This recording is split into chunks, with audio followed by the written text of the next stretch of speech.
Kita sedang membahas tentang keistimewaan yang Bapa Sorgawi berikan kepada kita sebagai umat pilihan-Nya.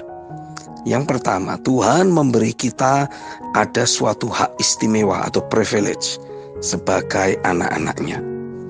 Pergunakan mulut kita untuk memperkatakan firman, janji Tuhan, maupun setiap pernyataan roh sebagai keistimewaan yang Tuhan berikan kepada kita.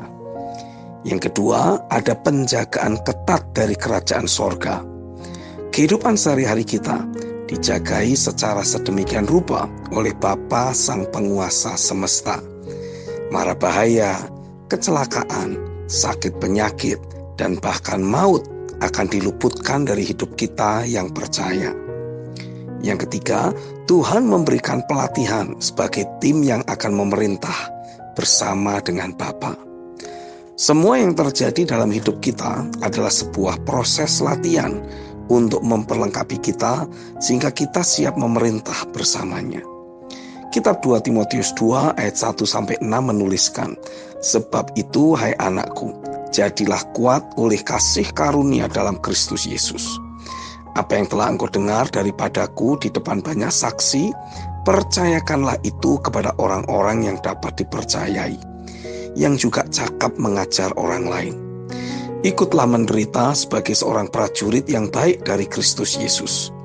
Seorang prajurit yang sedang berjuang tidak memusingkan dirinya dengan soal-soal penghidupannya, supaya dengan demikian ia berkenan kepada komandannya. Seorang olahragawan hanya dapat memperoleh mahkota sebagai juara apabila ia bertanding menurut peraturan-peraturan olahraga. Seorang petani yang bekerja keras haruslah yang pertama menikmati hasil usahanya." Kitab 2 Timotius 2 ayat yang ke-12 menuliskan, "Jika kita bertekun, kita pun akan ikut memerintah dengan Dia. Jika kita menyangkal Dia, Dia pun akan menyangkal kita." Jika kita bertekun melatih manusia roh kita, seturut pengurapan atau tuntunan yang Roh Kudus kerjakan dalam hidup kita, maka kita akan ikut memerintah bersama Tuhan di tengah dunia ini. Bangun sikap hati dan mentalitas, serta latih diri kita dengan mengkondisikan diri seperti halnya seorang prajurit yang selalu berfokus pada tugas dan perintah komandannya. Prajurit tidak memusingkan diri soal penghidupannya. Seperti seorang olahragawan yang konsisten berlatih untuk bertanding mengikuti peraturan yang benar dan berfokus untuk memecahkan rekor dirinya sendiri. Dalam arti ada progresivitas, pengembangan potensi, dan sebagainya. Dan seperti seorang petani yang ulet dan sabar, bekerja keras sampai memunculkan hasil dan menikmatinya. Inilah beberapa berkat Bapa yang sudah Dia sediakan bagi kita, anak-anak-Nya. Mari pastikan hati kita selalu tertuju dan melekat kepadanya.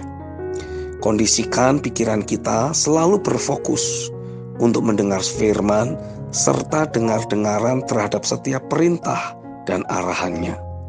Maka Tuhan akan membawa dan mengangkat hidup kita untuk menyelesaikan setiap kehendak dan rencananya.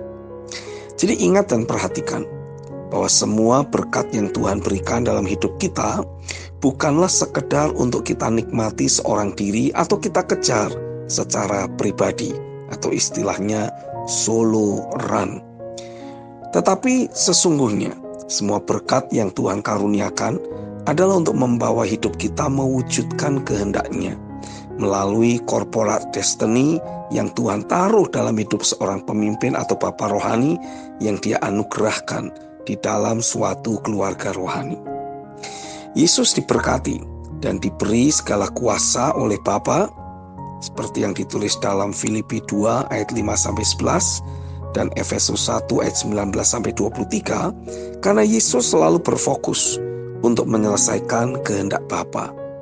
Dia rela dan siap pikul salib dengan tidak pernah memikirkan atau membawa kepentingan pribadi, menyangkal dan mengosongkan diri.